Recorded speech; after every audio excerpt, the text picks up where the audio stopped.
2, where we are reconvening from closed session where direction was given and no action was taken. Will you stand with me for the Pledge of Allegiance?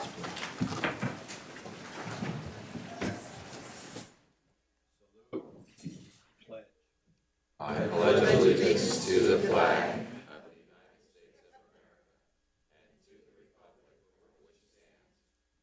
nation under God, indivisible, with liberty. Looking for a motion to adopt the agenda. So moved.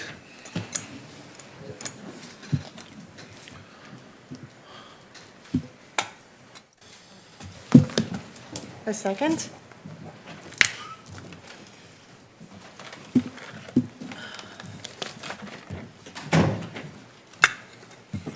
Motion carries with 7 yeses and 0 nos.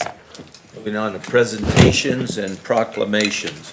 We have one presentation and introduction of members of the Hope Center and City Works.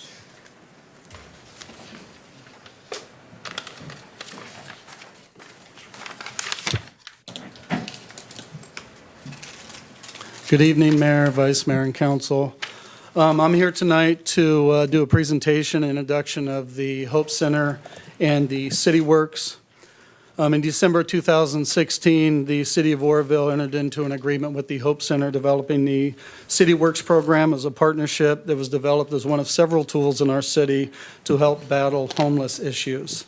The individuals who are part of this program develop a positive work ethic, camaraderie, responsibility, work, life skills, and pride, and improving the quality of life in our city. This group I'm introducing tonight are strong and courageous individuals. They dedicate themselves every shift to our city to improve the quality of life in our city and to keep our city clean. These individuals never know what they're actually going to have to do until they show up to work. They might be moving furniture during a remodel. They might be improving landscape, trimming trees, weed eating, clearing our alleyways of junk, trash, and debris, or they might be abating illegal encampments. It doesn't matter what the weather is, whether it's rainy, whether it's hot. Those guys are out there working their hardest. This group of individuals are people that don't have to be in this program, but they're doing everything that they can to get some stability in their life, battling their situation, whether it be an addiction to something or battling the threat of homelessness. I tell these individuals every day before that I announce them when we have a shift to be proud of the fact that you have the power to rise above any situation, and I think that that's important, and to deliver the best results no matter what the circumstances. I think that what they learn in this program and the relationship that we've built through supervision and through communication and understanding helps them when they face adversity in their life outside of the program. And I think that that keeps them on track and helps them make good decisions. I also know that they receive a lot of support from the executive director, Josh Jameson, who I'm going to introduce tonight. He is the executive director of the Hope Center. So with that said, I would like to introduce Josh Jameson. You can come on up. Again, executive director of the Hope Center. And then Supervisor Shane Hutchins. And then one of the staff members, James Weber. There are two individuals that are not here tonight, Mitchell Dixon and Jeremy Atkins. They are also part of the team. I put together a PowerPoint presentation with some photos. And yes, it's quite a few photos, but I promise it'll go fast. I'm not going to talk during the presentation. So if we can go ahead and start that. Thank you.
So as you can see from the photos,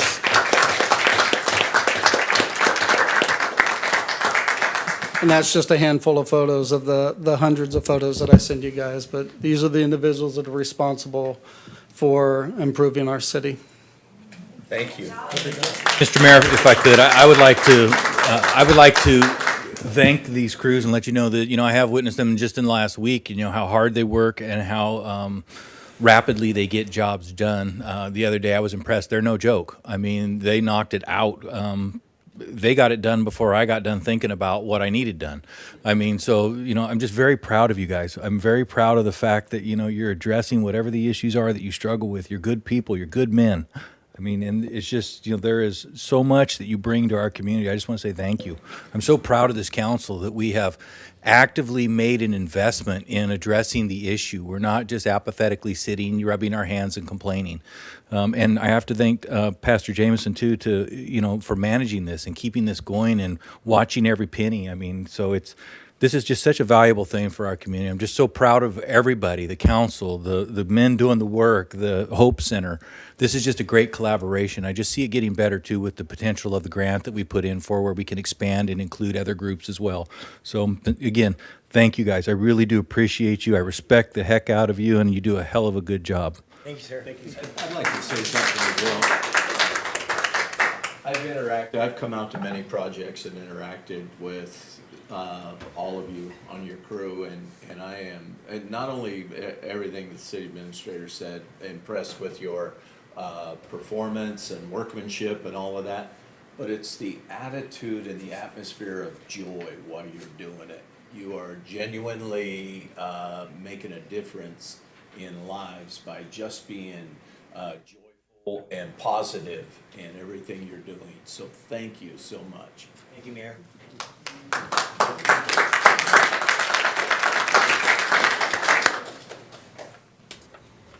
Okay, moving on to public communication. This is a time to hear of non-agenda items.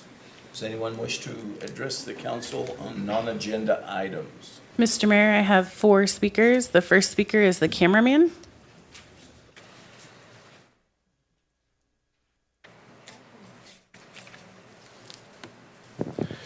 Good evening, Oroville City Council. Happy first day of summer. It's quite a hot one out there, and that leads me into my first question tonight, is what the city has planned up for any cooling centers for our less able people that are not able to find shelter normally during this time, and have a place for them to go so they can stay out of the heat during the day and keep cool so they're not out there, suffering, from potential heat stroke, dehydration. Just a place to, whether it be a tent with misters over it or something, just something so they can stay cool right now. And also, last week I spoke about, not last week, but I should say last council meeting, spoke about getting some more infrastructure out there in our airport area part of town where it's, we got residential and the airport, now these new apartments coming in out there. I was wondering if there's any potential possibility of getting a park out there that's in city jurisdiction. Now, I know Thermalito and the county has their own jurisdiction and whatnot. Now, I'm not sure if that area past, 22nd, 20th there in the city portion where it's just a big empty lot, if there's any plans for that, because I know majority of the residents out there tend to go to the schools and use their playgrounds for their children. Now, there's nothing wrong with that per se, in my opinion, but I know schools like to bring up liability issues of after-hours use, and there's also, I see complaints of people taking their animals out there, and there's defecation that they don't clean up after. So maybe we could combine, some dog usage with, playground usage in one area out there. I know we're starting to develop more and more out there, so just something to consider. And finally, I heard a story out there a couple weeks ago about a small town. I want to do a little more research on it per se, but we've already got our budget sorted out. I'm not too worried about, this year's budget, but basically they blew through their gas budget and they can't really respond to calls as much as they'd like to, unfortunately, because of the economy right now. So that had me wondering, and combined with our need and demand for service, are we creating some sort of balance to, equal out our fuel usage to those things, because I know right now, cost of fuel is going up and up and up. What are we doing to save that? I'm not just, some here, pollution, we need to cut back on fuel. I mean, yes, that's good, but right now, budget-wise, are we doing anything to save on fuel so we stay under budget with, the things going up and right now? But, nothing is, that's not our fault or anything like that. Apparently, it's all Putin's fault. So thank you and have a good evening. Our next speaker is Caitlin King.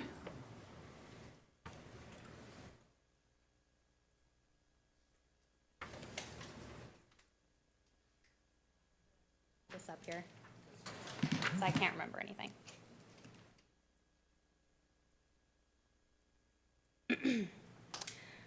I'm here today about Ordinance 1835. Cannabis cannot be purchased in unincorporated Butte County because retail sales outlets have been prohibited. Cannabis may be delivered to customers in Butte County from licensed retailers located outside of Butte County. This means taxable dollars are supporting other counties. On January 15th, 2019, council members serving Oroville, California voted to place ordinance number 1835. This ordinance banned retail storefronts for cannabis. Today, I want to let that be known that I do disagree with the decision.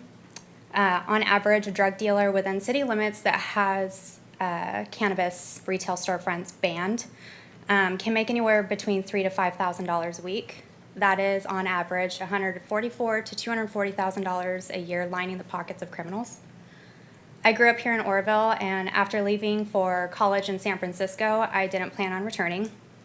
I believe that San Francisco had a pretty solid approach 11 years ago to their homelessness crisis that's quite riddled with mental illnesses that are self-medicated by drug usage. Today, that approach has failed, much like the failing approach we see in many cities and towns, which I do feel includes Oroville. We are welcoming criminals to make money off mentally ill. Marijuana is just a small fraction of that. I do realize that.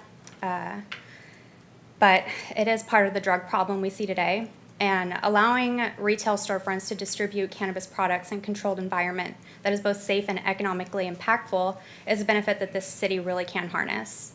We can take a fraction of power away from the criminals preying on those who are suffering from addiction. It is a small step in restoring our community, but I feel that this is my best shot at doing my part to help. Not only will our economy benefit from the ethical money that can be taxed and recycled back through the community, but we can also help provide a safe space for people who rely on cannabis products to help eliminate pain associated with injuries, chemo radiation therapy, seizures, and degenerative muscle diseases. I don't think that marijuana is a cure by any means, but opiates aren't a cure either, and yet people are dispensing those on a regular basis. People buy marijuana regardless, illegally or legally. Kids, everybody's getting their hands on it. It doesn't matter. We can provide a legal way for people to purchase it. And also, let's not forget that there is already a dispensary here in Oroville. The community can also benefit from those sales right now with the money that is leaving that is supporting other counties. Thank you. Our next speaker is Stephanie Irish.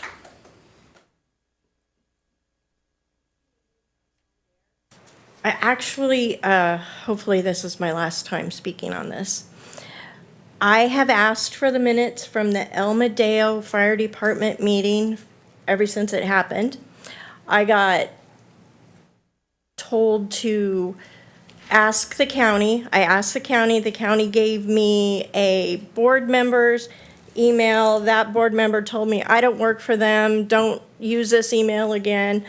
Okay, so then Steve from LAFCO said, hey, they dissolved it. And then the lady from the county, I'm not giving names because I don't want people going over there pointing fingers. The lady at the county said, yes, actually they did dissolve it at their last board meeting, but I'm having the worst time getting my hand on the meetings, minutes, whatever. So I don't know who to ask, I don't know what to do.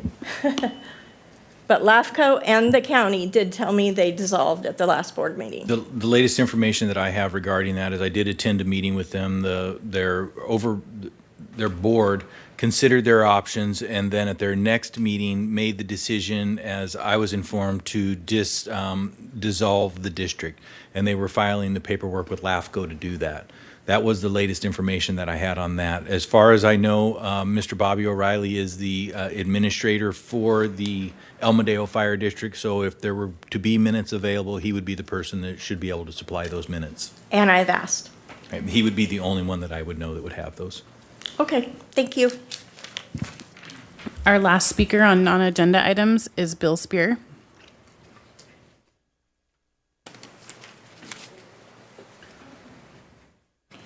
Mr. Mayor, Vice Mayor, City Council, come here this evening to pray and wish you all the men here, happy late Father's Day, one of my favorite holidays. And I've been coming here praying for a while, and it came to my mind that I haven't never done the Lord's Prayer here, so I'm going to lead in the Lord's Prayer and then another short prayer. Our Father, who art in heaven, hallowed be thy name.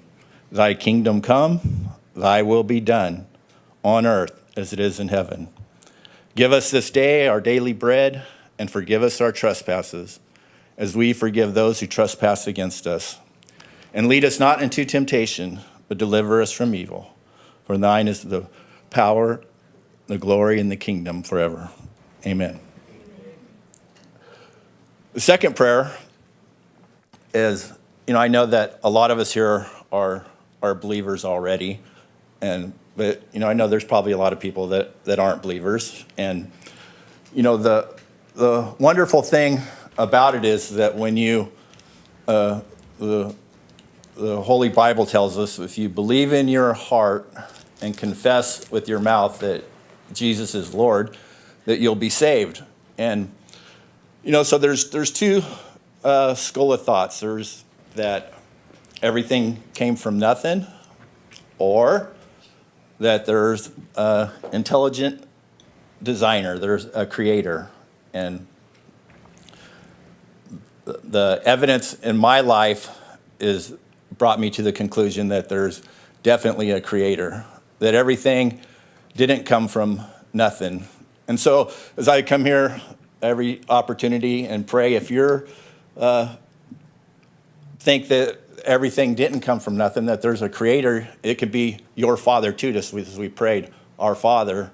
It's about family and about restoration, and that that he is our Father. And it makes Father's Day a lot more better than just a regular old Father's Day, which is a pretty good one anyway. And that prayer goes, Father God, forgive me for my sins. Wash me. I believe in Jesus, your Son, that he came and paid the price, that you raised him from the dead. Come in, be my Lord, my Savior, and my God. And you repented, amen, and you're in the car, and he's your Father too. Happy Father's Day. Mr. Mayor, that is the last of the public speakers on non-agenda items. Looking for a motion to adopt the consent calendar. Mr. Mayor, if we could respectfully pull item number 5. Mr. Belzer has one change he'd like to make to that. Mr. Mayor, I do have a speaker on item 4. Bill Spear.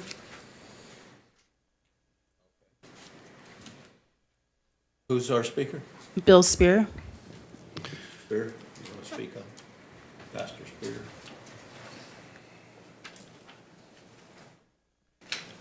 I seen Mr. Mayor, Vice Mayor, City Council. I seen the item on the agenda, and I'm just here to be a squeaky wheel.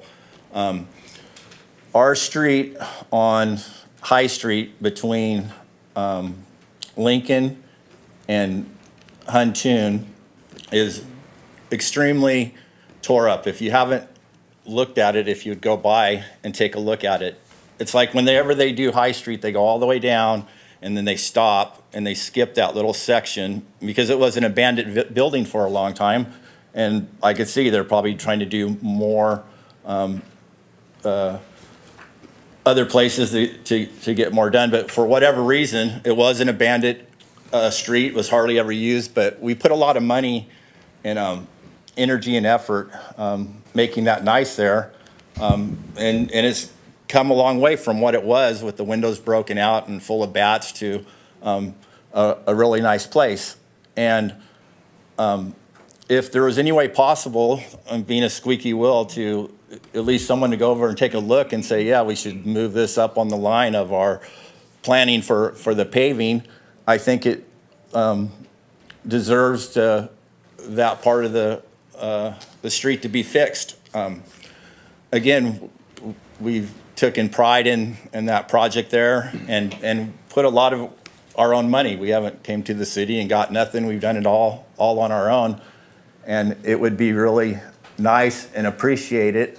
I have mentioned it a few times to a few different people, but here I am to all of you squeaking about our street that's been skipped over and that it's not a vacant street anymore. There's actually a lot of businesses right there and a church also, and would appreciate the look at it. Thank you. Mr. Mayor and Pastor Spear, I'm happy to inform you that that is on the list of things that we are submitting. It's listed under the historic downtown Oroville, and we're going to slurry coat that area to improve the quality of the street until we can actually get to full replacement of it. So that is one of our projects that we are working toward. I cannot say when that's going to happen, but that is it is in the list of projects that we are submitting for SB1 dollars. Order swift. Okay, so I'm looking for a motion, if there's no comments from this dais. But we would like to, if Mr. Belser could make one change to, or inform the council of one change to number 5. Okay, and then does he want it included in the consent calendar? I think we can leave it there just as long as you're aware of the change. Okay.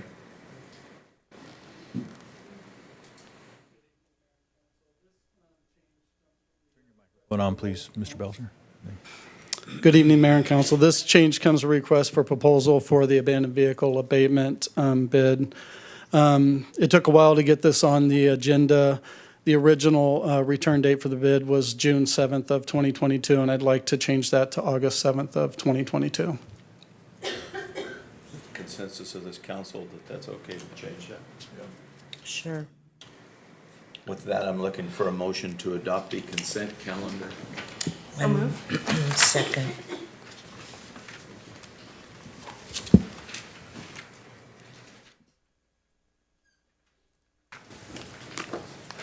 Motion carries with 6 yeses and 1 no. Okay, moving on to regular business. Item number 6, consider and adopt the transitional memorandum of understanding between the City of Oroville and the Oroville Firefighters Association and the Oroville Fire Managers. Good evening, Mr. Mayor, or afternoon, Mr. Mayor and Council. What you have in front of you is a consideration of a transitional MOU with the OFFA, the Oroville Firefighters Association, and the Oroville Fire Managers. With this transitional MOU, this will complete the process of contracting services to CAL FIRE. In July 20 of 2021, the council adopted Resolution 8970 directing staff to initiate a LAFCO proceeding to contract fire services with CAL FIRE. That was completed by April 7 of 2022. LAFCO adopted that. The last thing for the city to do to complete the transition was to negotiate the financial impacts on the working conditions and the post-benefit or post-retirement benefits that our firefighters were entitled to as part of their contract. We have met with the firefighters several times to negotiate these impacts. They have been cooperative and engaged and have came up with alternative ideas to the ones that we have brought forward. I'm happy to say that we have reached a resolution potentially with them, a negotiated contract. The biggest thing that we had to negotiate with our firefighters was the post-retirement medical. That is the largest portion of this. We have reached an agreement with the firefighters that multiple agreements were reached with several of the firefighters. Essentially what it came down to is one firefighter is going to get post-retirement benefit And then the other firefighters are going to get a one-time payment of $8,434 to buy out their property interest in their post-retirement medical that they have with the city. They also will be getting each a $600 uniform allowance. The purpose of the uniform allowance is to buy the firefighters the necessary uniforms to go to CAL FIRE, because they will not receive another uniform allowance from CAL FIRE until July of 2023. So not to leave them in the lurch, we are supplying them with the $600. The other benefits that they have for time that are on the books, they've either going to use those times or we're going to buy those times from them. Our all-in cost on this for our firefighters and our fire managers, because we had 3 fire managers that we also had to buy their property interest in these contracts. They are receiving $600 uniform allowances just like everyone else, and they are getting various buyouts of the post-medical retirement. 2 of them have bought service credit. The other one is receiving a one-time $20,000 payment to buy their property interest. The total fiscal impact on this is $749,012.20 to buy them out of this. This is included in this fiscal year's budget, your 21-22 fiscal year. We will be paying it out of there. It will be coming out of the general fund should the council approve this transitional MOU. If the council does approve this transitional MOU and this funding, this will complete this process, and the CAL FIRE transition, the only thing left to do is wait for the time for it to happen. Thank you. Do we have any questions from the public on this item? Mr. Mayor, I do not have any public speakers on this item. Do we have anyone from this dais who wishes to comment? Councilmember Pittman?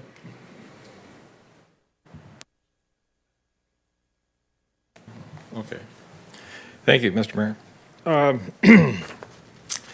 When I look at this item and I see that compensation is going to a number of employees of the city, I also reviewed the city charter, Article 6, Section 1, Officers and Employees of the City.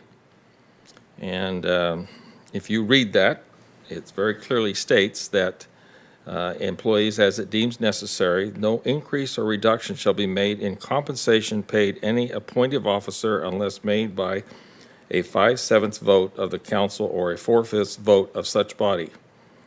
1941, 3480 as amended by vote of the people, April 12th, 1983. And amended again by the vote of the people on November 8th, 1988. So my query is that when we see compensation, as it suggests in this paragraph, increase or reduction shall be made by 5/7 vote of this council. That's my question to the city attorney. My read of that is pretty clear that this requires 5 votes, as the votes of the people required that to be done back in those 2 prior votes. Consequently, I would like to understand why not, if that be the case. Sure, happy to have that conversation. And Councilmember Pittman, I appreciate the discussion, and I appreciate the question. So the charter, Article 6 of the charter does outline the authority of the council relative to employees that report to the council. And I'm going to summarize it, but that is essentially the city administrator, assistant city administrator, if there is one, we currently don't have one, and any department head position. The operative language, those report directly to you, and for those positions, they must be hired with a 5/7 vote of the council to hire them. You hire them. The individuals that we're talking about here are not hired by you, but they're hired by the personnel officer, which is the city administrator under Chapter 2 of the Oroville Municipal Code. The operative language in that last paragraph. This is, again, as you mentioned, Article 6, Section 1, it's entitled Officers and Employees. The third to the last paragraph says, well, let me back up. The first paragraph, officers of the city of Oroville, it says mayor, 6 members of the council, city clerk, city attorney, treasurer, engineer, superintendent, chief of police. Again, planning commission, it's got a laundry list of them. in the 5th paragraph, or the third from the end, it says all other officers, assistants, deputies, clerks, and employees shall be appointed as provided in this charter or as the council may provide by ordinance in case no provision for their appointment is herein made. That relates to everybody else who is hired by the city administrator. The operative language in that last paragraph that you read, it says no increase or reduction shall be made in the compensation paid any appointive officer unless made by a 5/7 vote. And the appointive officer is what limits it to those that are appointed by the council, to individuals who are appointed by the council. The other thing I'll reference for you is as I mentioned in chapter, back in the day I used to have these memorized by heart, but 2.12.010 entitled City Administrator. This is the Oroville Municipal Code. Subparagraph G, under the duties, responsibilities, and authority of the city administrator, it says the city administrator in the exercise of his or her duties, responsibilities, or authorities shall, number one, appoint and as necessary for the good of the service, suspend or remove city employees subject to the personnel rules and regulations adopted by the council. This is the part where the city administrator has the responsibility as the personnel officer to hire and fire or remove employees. The employees that are listed on this agreement or on this item are all individuals who were hired by the personnel officer, not by the council. So you would be correct if if they were all individuals who are department head position or higher, then it would require a 5/7 vote. But because these are individuals hired by the personnel officer, it requires a simple majority. Well, I appreciate that explanation. I don't think that's what the voters meant when they voted for it back in 1988. At the same time, I think this may be an item that we need to list on charter revisions and amendments to clear up the words of the charter, because we seem to have conflict again in what was meant by the vote of the people to adopt the charter. So thank you for that explanation. Thank you, sir. Do we have any other comments from the dais? Having none, I'm looking for a motion to adopt resolution number 9065 and resolution number 9066. So moved. I'll second.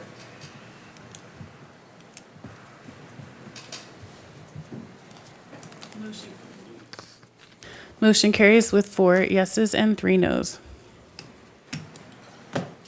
And with that, we will move on to public hearings. I will open the public hearings at 5:05 PM. Yes, sir. Mr. Mayor, respectfully, if we could, we'd like to continue item number, if I can find it here quickly, I'm sorry. 9. Item number 9 until the July 19th, 2022 meeting. That's consensus of this council. We'll continue item number 9 to the calendar of July 19th. Yes, sir. I believe that's a consensus. Thank you, sir. Item number 7, adopted budget, 2022-23 adopted budget. Good evening, Mayor Reynolds and council members. I have prepared for you a budget that we had on the last agenda for your review, and we had a special workshop in between that we reviewed it. Major highlights is I was trying to consolidate some funds and get rid of some funds, which I highlighted in my staff report. Another major highlight was the fire budget that we discussed in our last workshop. And we did increase some stipends and kind of outlined the insurance increases. They are increasing every year. They're exorbitant. But other than that, I'm here to answer any questions. Hopefully that we've reviewed everything. Do I have any questions from the public on this item? Mr. Mayor, I do not have any public speakers on this item. Do we have any questions from the dais? Councilmember Pittman. Thank you. Appreciate that discussion. In review of the budget, again, I'll bring back the fire department issue. The fire department's cost last year was $3.2 million. We were told the contract for CAL FIRE was going to be $4.2 million, and that time. We're now at $4.9 million, and we haven't even started this thing. I just find this is the biggest waste of city taxpayer dollars in the history of the city of Oroville. And I've been around here quite a while. That's my only comment. Thank you. Any other comments from the guys? Having none, looking for a motion to adopt resolution number 9061. I so move. Second.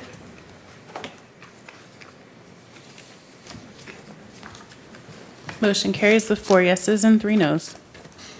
Moving on to item number 8, appropriations limit. Good evening, Mayor Reynolds and council members. This is the appropriation limit. This is an annual formality that we do every year to make sure that we are not overspending taxpayer dollars. So I have done the calculation, attached it to the staff report, and we are well under our limit. So there's no problems. It was interesting to see that our population has been declining in the last few years, but we had that one bump where it increased so much, but it has been coming back down. So really not a lot going on with the staff report, just a formality. Do you have any questions from the public on this item? Mr. Mayor, I do not have any public speakers on this item. Do we have any questions from this dais? Having none, looking for a motion to adopt resolution number 9062. So moved. I'll second.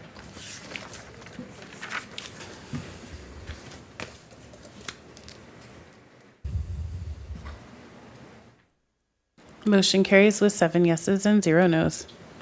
And with that, we will close the public hearing at 5:09 PM. Moving on to reports, discussions, and correspondence. Are there any announcements from this council?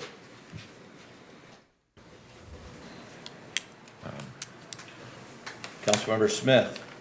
I don't know if we announced that the pit count is now available on the COC website, so in case anyone is interested in that. Of course, that is the survey that is done to determine the amount of unhoused individuals that are in our city. And that based on the counts, there's not a lot that's changed from the previous count at this time. But that is available for all of the public's purview. If you're interested in that, again, Butte County COC, and you can go and get that document on that website. And then fun stuff, 4th of July is just around the corner, so I have flyers. And I want to appreciate the Rotary Club, a couple of council and mayor are on the Rotary, and so that's going to happen courtesy the Rotary Club. Fireworks out at the airport after dark. And then from 8 in the morning to 1, we're going to have a fly-in. I know we've talked a little bit about CAL FIRE here today, but on the upside, CAL FIRE has agreed to bring the tanker out and the spotter plane.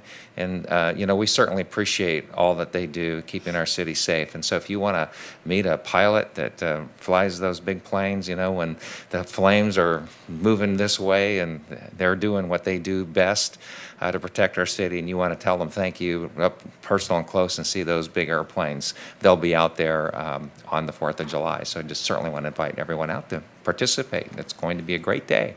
Thank you. I'm going to go ahead and comment. Saturday, I went out to the Juneteenth celebration at Martin Luther King Park, and it was very well attended, very positive atmosphere, very good time. And I was happy to enjoy the beautiful weather out there as well. Let's see, there was a couple other things. What happened? Saturday morning, watched a man give his testimony who was a former POW, who, amazing story. He had to skip over a lot of the details for time constraints, but one of the things was he woke up in a body bag. And I don't know if any of us here have ever experienced that.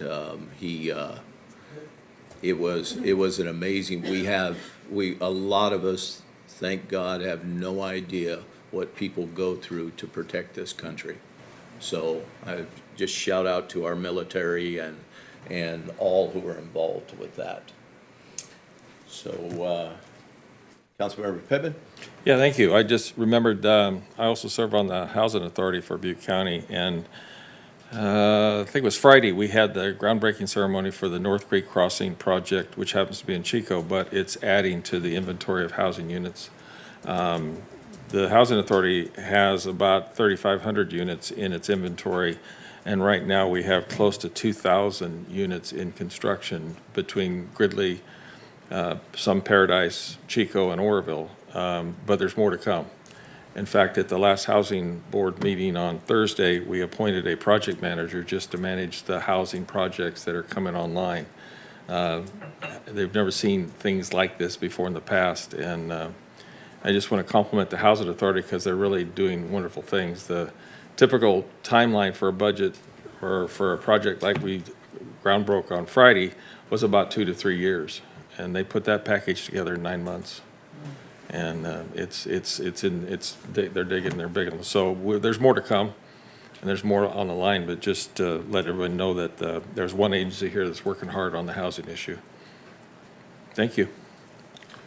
Something else I forgot was the olive harvest celebration. I made it just at the end.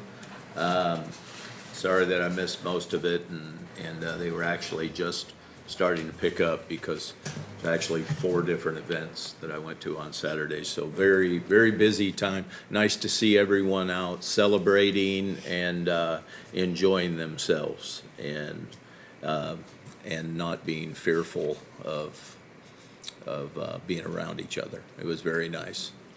So if there's no one else, future agenda items. I'm going to mention the oak tree thing again, just thinking about that.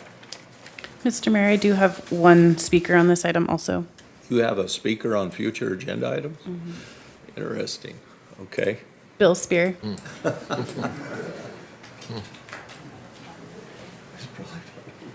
Thank you, Mayor.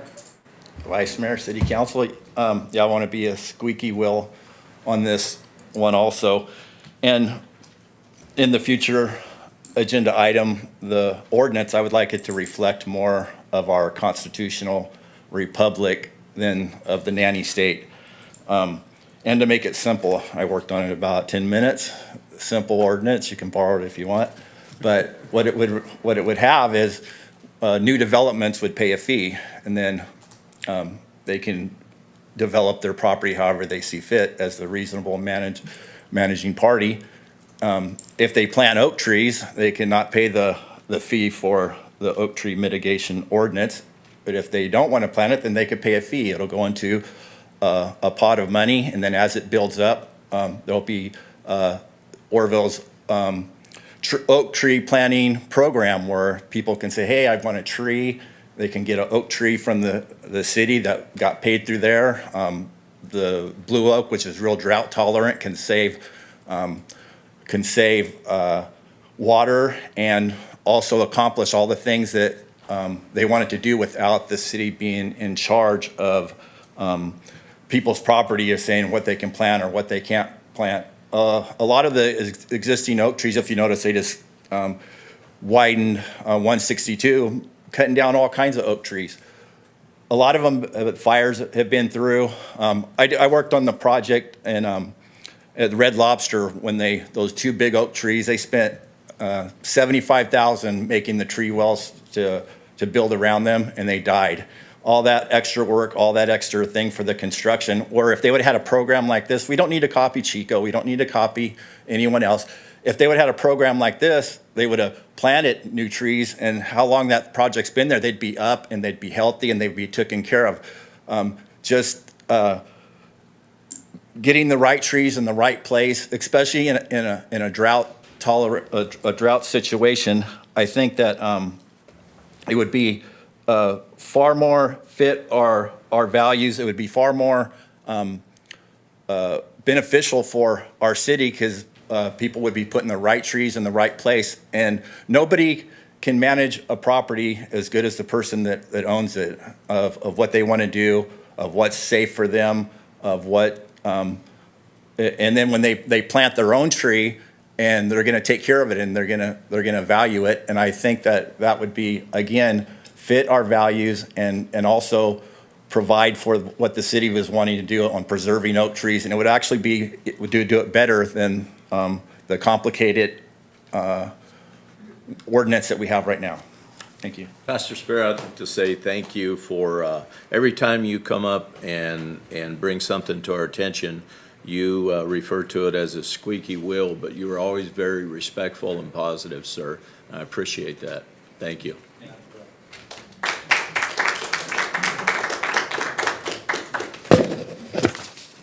you. Anyone else for future agenda items? Administration reports. Ms. Bergstrom. Chief Tens. Yeah, good evening. June 29th, early in the morning, I'm not sure exactly what time, about 8, we're going to start our VMP, the burn at the airport, a training burn. Excuse me. And I would like to welcome anybody who would like to come out and see what's going on out there. We cover a lot of tactics, and there'll be live fire on the ground. You're welcome to come out, ride with me, and I can give you a tour and check it out. So that's it. Chief Tins, could you also advise the council of the ceremony that's going to occur on July 1? Yes, I'm sorry about that. I was actually going to send that email out today. So on July 1st at 9 a.m. at Station 1, soon to be Station 91, there will be a welcoming ceremony in the station, and all 17 current city employees going to CAL FIRE will give the oath of office and be pinned by family members. And obviously everyone is welcome to come down for that. Mm-hmm. I'm sorry? July 1st at 9 and Where 9. did you say? What location? At the station, the public safety facility, 2055 Lincoln Street. Okay, thank you.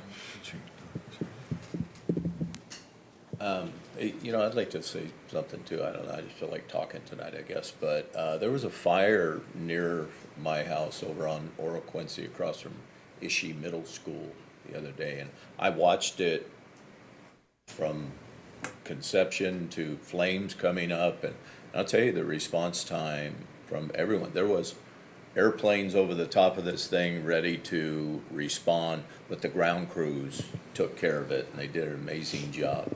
And I'm really happy with the service, the conjoined efforts of everyone, and the performance. Thank you.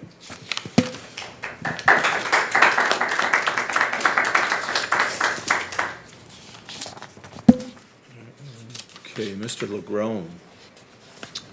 Thank you, Mr. Mayor. I just want to update the council on the construction at the police department. It is wrapping up.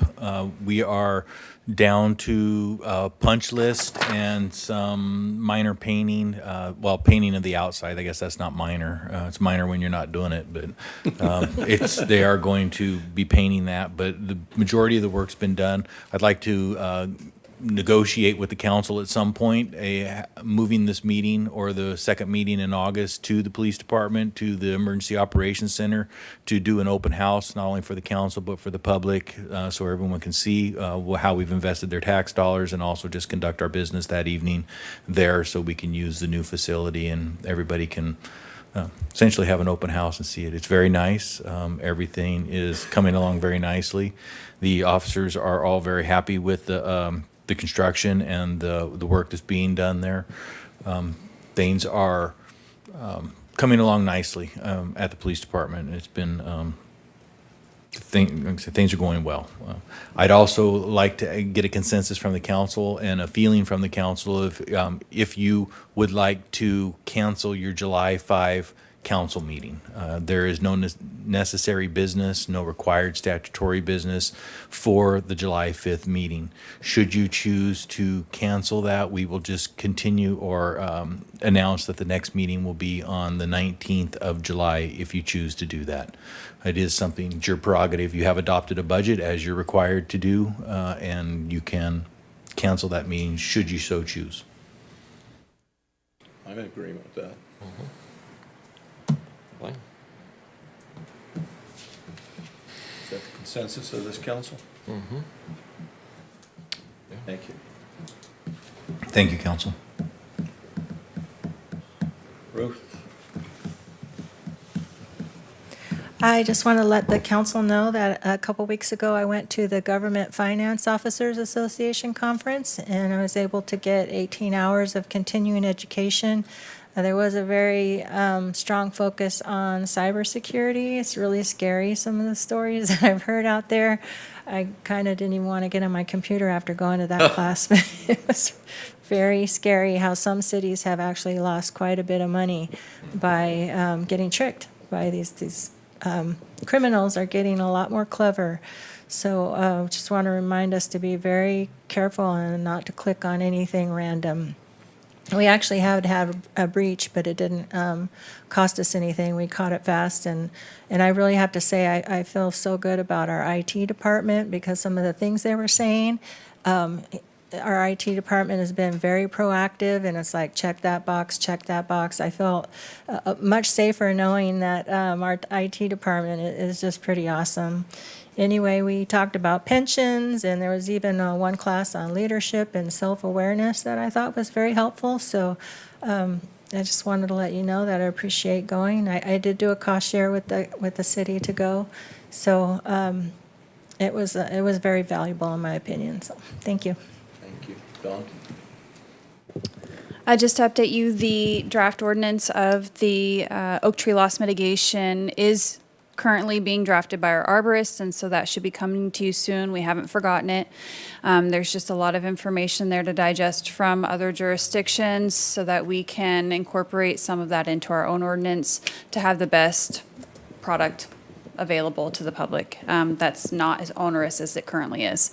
Also, Mr. Mayor also attended the Cal Kids summer meal program. Right, I'm sorry. There was a lot on your list. The summer meal program, farmers market at Poplar Avenue School in Thermalito. There was a lot of kids in attendance. They all took home bags of fresh fruit and vegetables from the farmers market, and it was a great turnout.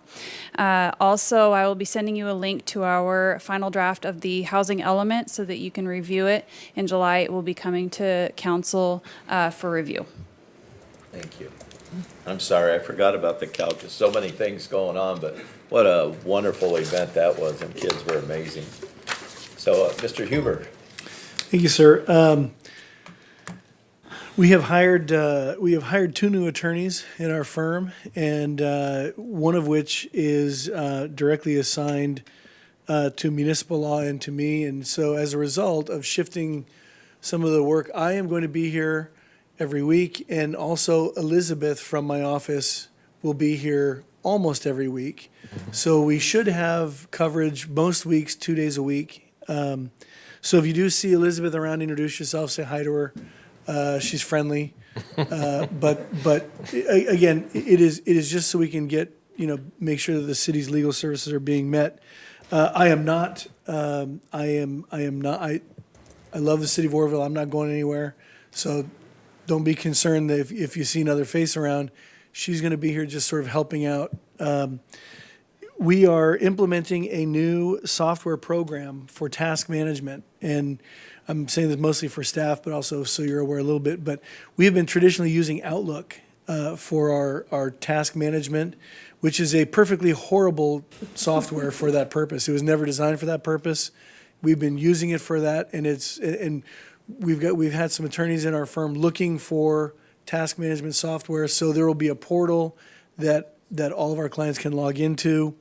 Everybody will have, from the city, will have the ability to log in, upload some assignments, upload whatever documents are necessary. You'll be able to look at status. It'll have due dates. It's really slick, and they tell me that I will be able to operate it, which... For those that remember VCRs, I could program a VCR back in the day, so I'm pretty technologically savvy, I think. And then lastly, on July 4th, I am anxiously anticipating the fly-in event. I missed the last one. I'm anxiously anticipating this one. I will be flying in for this one. In fact, when I was talking with Councilmember Smith earlier, I reserved one of the planes in our group to be able to fly in, so it should be a great event. Mr. Belser. I just want to let you know that my code enforcement team over the past couple weeks attended a couple of trainings put on by the California Association of Code Enforcement Officers.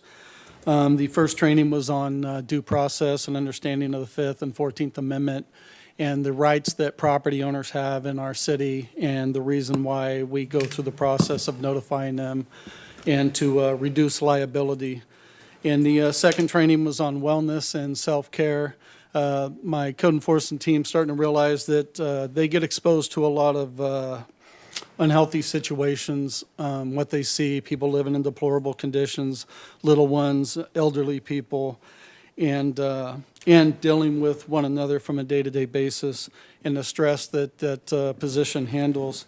And the training gave them some good advice, some good outlets on where to go if you need help, who to talk to, how to keep yourself physically fit, paying attention to your diet, and getting lots of rest.